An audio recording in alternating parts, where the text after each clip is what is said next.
इस वक्त जो सूरत हाल है, इमरान खान यानी हमारी जो पाकिस्तान की जो सियासत है वो इमरान खान के इर्द गिर्द घूम रही है, डिस्पाइट द फैक्ट के सियासी जो मुखालिफिन होते हैं उनकी ये कोशिश होती है कि उनके जो सियासी मुखालिफिन हैं उनको जिस हद तक स्क्वीज़ किया जाए उनको करना चाहिए। और ये पाकिस्तान की तारीख रही है। मैंने तो यानी 85 से ऑनवर्ड हर चीज़ जो है वो फिंगर टिप के ऊपर है पाकिस्तान की। तो मुझे ये बताएं कि खान के जो केसेस हैं, मुकदमात हैं, काफ़ी केसेस के अंदर तो उनको रिलीफ मिली है, लेकिन उसके बावजूद उनकी रिहाई नहीं हो रही है। उसकी क्या वजह हो सकती है? देखें सर, यानी मैं अगर 13 जुलाई से पहले चला जाऊँ ना, तो 13 जुलाई तक तो यानी नज़र आ रहा था कि इमरान खान की रिहाई मुमकिन नज़र नहीं आती। और उसकी वजह यही थी कि ज़ाहिर है मेन 5 केसेस थे जिनमें इमरान खान साहब की गिरफ्तारी जो हुई। यानी देखें ना कि इमरान खान साहब सबसे पहले गिरफ्तार हुए तोशाखाना फौजदारी केस में 5 अगस्त को। फिर इमरान खान साहब गिरफ्तार हो गए साइफर केस में। अच्छा, अब गिरफ्तारियाँ हुई, कन्विक्शंस हो गई। अब हम कन्विक्शंस के आगे चलते हैं। तोशाखाना फौजदारी केस में सबसे पहले कन्विक्ट हुए, उसमें उनकी सज़ा मुअत्तल हो गई जो जज हुमायूं दिलावर ने सज़ा सुनाई थी। उसके बाद साइफर केस में इमरान खान साहब को अबुल हसनात मोहम्मद जुल्करनैन जो है उन्होंने सज़ा सुनाई। उसमें साइफर केस में इमरान खान बरी हो चुके हैं, जो सबसे खतरनाक सबसे बड़ा केस इमरान खान पर बनाया गया था। फिर इमरान खान साहब और बुशरा बीबी साहिबा तोशाखाना नैब रेफरेंस में कन्विक्ट हुए, उसमें उनकी सज़ा मुअत्तल हो गई। और हैरान कुन तौर पर 1 से 1.5 मिनट लगा उनकी सज़ा मुअत्तल होने में, जब नैब के प्रोसिक्यूटर ने आकर कहा कि आप इमरान खान की सज़ा मुअत्तल कर दें, हमें कोई मसला नहीं है। चौथा जो केस था वो इद्दत में निकाह का केस, उसमें इमरान खान साहब और बुशरा बीबी साहिबा बरी हो गए। पांचवा केस जिसमें इमरान खान और बुशरा बीबी गिरफ्तार हुए थे वो था, इमरान खान गिरफ्तार हुए थे, वो अलकादिर केस था। अलकादिर केस में इमरान खान साहब की जमानत हो चुकी है। अब हुआ ये कि 13 तारीख को इमरान खान साहब के एक तरह से केसेस जो है वो आखिरी केस में भी 13 जुलाई 13 जुलाई को 13 जुलाई को इमरान खान जो है वो एक और केस में गिरफ्तार कर लिए जाते हैं, और वो है तोशाखाना का एक नया केस। अच्छा, अब हुआ ये था कि जिस केस में इमरान खान साहब गिरफ्तार हुए तोशाखाना के नए केस में, ये जब नोटिस हुए इमरान खान साहब को और बुशरा बीबी को, इन्होंने वो नोटिस चैलेंज कर दिए इस्लामाबाद हाई कोर्ट में। 2 मई को इन्होंने चैलेंज किए। पहली समाअत होती है 8 मई को, आमिर फारूक साहब और तारिक महमूद जहांगीरी साहब समाअत करते हैं।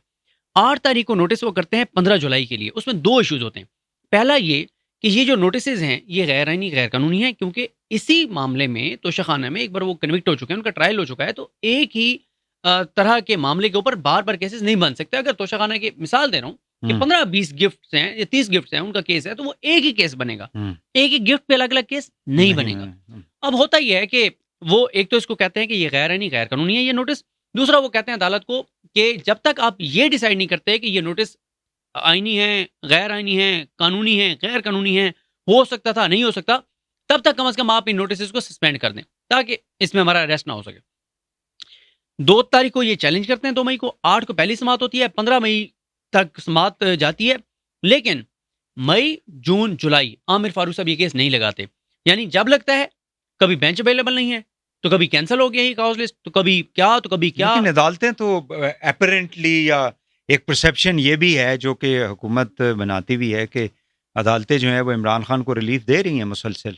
हाँ, ये चाहे वो हाई कोर्ट्स हों या इवन लोअर कोर्ट्स हों या अप टू सुप्रीम कोर्ट। अच्छा, इसमें ये हुआ है कि देखें, एक तो हुकूमत का ये बयानिया जो है ना, ये इसलिए मतलब वो बनाते हैं, गलत है। चलें वो केस वाले उसको हाँ, पहले आप कंप्लीट मैं इसको बस आधे मिनट में, इसलिए कि जब आप बोगस केसेस बनाएंगे, अब मिसाल के तौर पे आप मुझ पे एक झूठी एफआईआर करवाते हैं और आपको पता है कि मैंने इस पे झूठी एफआईआर करवाई है, और आप साथ ही लोगों को कहना शुरू कर दें ये है बड़ा इन्फ्लुएंस वाला है, इसके बड़े इधर उधर बंदे बैठे हैं, ये देखना ये इसको रिहा कर देंगे, देखना इसको जज छोड़ देगा। भाई आपको पता है ना कि आपने मुझ पे झूठा केस बनाया है, तो मैंने बरी होने, ये वही है, सारे केसेस झूठे हैं। अब होता यह है कि आमिर फारूक साहब वो केस नहीं लगाते, और इमरान खान साहब 13 जुलाई को जिस दिन इद्दत केस का फैसला आना था, तो यहाँ पे उनके वकला की भी बहुत कोताही है। उनके वकला 13 जुलाई को ही एहतसाब अदालत अडयाला जेल में जो जज साहब बैठे हैं मोहम्मद अली वड़ाइच, उनको जमानत कबल अज़ गिरफ्तारी की दरखास्त देते हैं। उस पर जज साहब क्या करते हैं, नोटिस कर देते हैं। नोटिस करने का मतलब यह था कि उस लम्हे तक जब जज साहब नोटिस कर रहे थे इमरान खान साहब की गिरफ्तारी और बुशरा बीबी की नहीं थी उस केस में, उसके बाद हो गई। होता क्या, जैसे इद्दत केस में बरी होते हैं उसमें गिरफ्तारी डाल दी जाती है। अब दोबारा गिरफ्तारी को चैलेंज कर देते हैं इमरान खान साहब और बुशरा बीबी इस्लामाबाद हाई कोर्ट में, ये कहकर कि जनाब आपके पास ये मामला पेंडिंग पड़ा था 2 मई से, और एहतसाब अदालत ने भी इस पे नोटिस किया हुआ था, इसमें तो गिरफ्तारी डाली नहीं जा सकती थी। उस पे क्या होता है, आमिर फारूक साहब एतराज़ात लगा देते हैं। रजिस्ट्रार ऑफिस एतराज़ात लगा देते हैं, वो चीफ जस्टिस के कहने पे लगते हैं एतराज़ात। रजिस्ट्रार ऑफिस की इतनी वो नहीं होती कि वो एतराज़ात लगा दें। एतराज़ात के साथ केस लगता है मंडे को केस लगता है, ये जो वीक चल रहा है ना, ये नहीं, इससे पिछला जो वीक है, ठीक।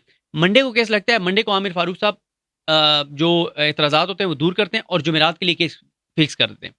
जुमेरात को आमिर फारूक साहब कोर्ट में आके बैठते हैं और सुमन रिफत इम्तियाज़ साहब उनके साथ होती हैं। इमरान खान साहब के वकला इंतजार हुसैन पंजोता और खालिद यूसुफ चौधरी रोशनों पर आते हैं और कहते हैं इमरान खान ने आपके खिलाफ रेफरेंस दायर किया, इमरान खान आप पर अदम एतमाद करते हैं और इमरान खान कह रहे हैं कि आप मेरे केसेस मत सुने। आमिर फारूक साहब डट जाते हैं, इमरान खान का एतराज़ मुस्तरद कर देते हैं और कहते हैं कि मैं ही ये केस सुनूंगा, मैं ये केस ट्रांसफ़र नहीं कर रहा।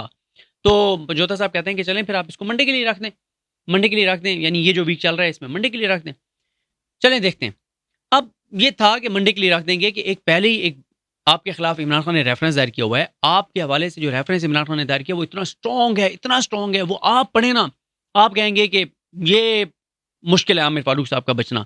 जितने सॉलिड उसके अंदर एविडेंस दिए गए, जितनी कॉन्क्रीट चीजें हैं, जितनी जबरदस्त चीजें, सुप्रीम जुडिशल का उसके लिए काउंसिल के लिए जी।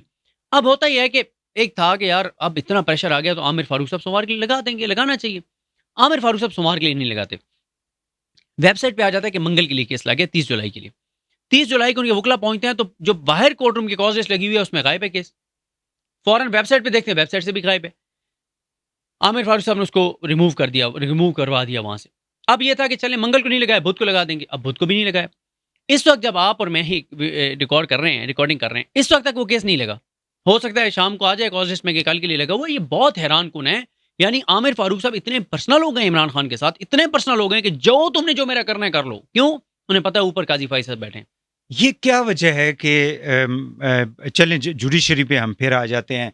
मुझे ये बताएं कि क्या इमरान खान जो है वो बाहर आ जाएंगे, मतलब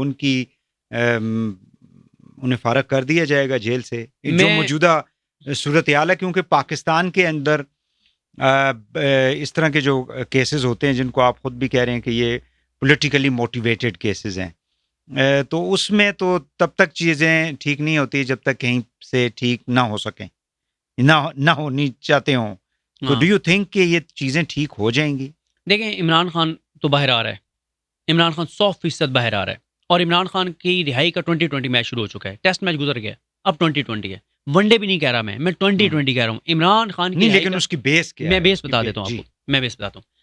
इमरान खान 13 जुलाई को आखिरी केस में बरी हो गए। टोटल उस वक्त तक इमरान खान की 27 केसों में गिरफ्तारी डली थी। 27 केसों में इस तरह से गिरफ्तारी डली थी कि इमरान खान साहब की जो है वो 12 केसेस में गिरफ्तारी डाली गई। ये जो पिंडी और इस एरिया में थे जिसमें GHQ हमला केस था, उन 12 में 9 मई के केसों में इमरान खान से भी जमानत हो गई ATC कोर्ट से, पिंडी से। मलिक इजाज़त से अवान ने ली बेल। 5 केसेस मैंने आपको बता दिए जिनमें कन्विक्शंस हुई या एक ट्रायल वाला था। उन 5 में से 2 में बरी हो गए, 3 में जमानतें हो गई, 15 हो गए, 17 हो गए। 10 केसेस ऐसे थे जो 9 मई के लाहौर के थे जिनमें जमानतें खारिज हुई थी, लेकिन लाहौर हाई कोर्ट ने वो कलअदम कर दिए थे फैसले कि इनको दोबारा सुने, क्योंकि इस बेस पे ATC कोर्ट ने इमरान खान की जमानतें खारिज की थी कि इमरान खान हमारे सामने पेश नहीं हुए। ऊपर वाली जुडिशरी ने कहा कि खुदा का खौफ करो, एक बंदा जो अडयाला में बंद है वो खुद आ नहीं सकता, उसको सरकार ने लाना है, तो ये कोई बेस नहीं है। 27 केसों में उसकी गिरफ्तारी डाली गई थी और 27वें केस में आखिरी केस में इमरान खान बरी हो गया 13 जुलाई को। 13 जुलाई को इमरान खान की गिरफ्तारी एक डाली गई नए तोशाखाना केस में। उसका मैं आपको बैकग्राउंड बता चुका हूं कि वो आमिर फारूक साहब ने किस तरह से फैसिलिटेट किया सरकार को, इस निज़ाम को, इमरान खान की गिरफ्तारी डालने के लिए, और अभी तक कर रहे हैं। उसके बाद इमरान खान साहब की गिरफ्तारी डाली गई 9 मई के 12 केसों में और 10 रोज़ा जिस्मानी रिमांड दे दिया गया लाहौर में। उसको चैलेंज किया गया, वहां से तारिक सलीम शेख साहब और अनवारुल हक पन्नू साहब ने उसको कलअदम करार दे दिया जिस्मानी रिमांड को, और इमरान खान को जुडिशल कर दिया। और ऐसा तारीखी फैसला दिया है कि अब आप इमरान खान को पंजाब के किसी केस में नामजद नहीं कर सकते 9 मई के, चैप्टर क्लोज। ठीक है, एक 9 मई हमें बताया जाता था कि 9 मई के केसों में इमरान खान को 1.5 साल रखा जा सकता है, लेकिन चैप्टर क्लोज हो गया, खत्म। अब इमरान खान को आप नहीं रख सकते 9 मई में आप गिरफ्तार और केसों में नहीं कर सकते। वो जो 12 केसेस थे 9 मई वाले जिसमें वो जुडिशल हो गए, वो जमानतें अप्लाई हो गई हैं। 6 अगस्त को जमानतों के ऊपर बहस है।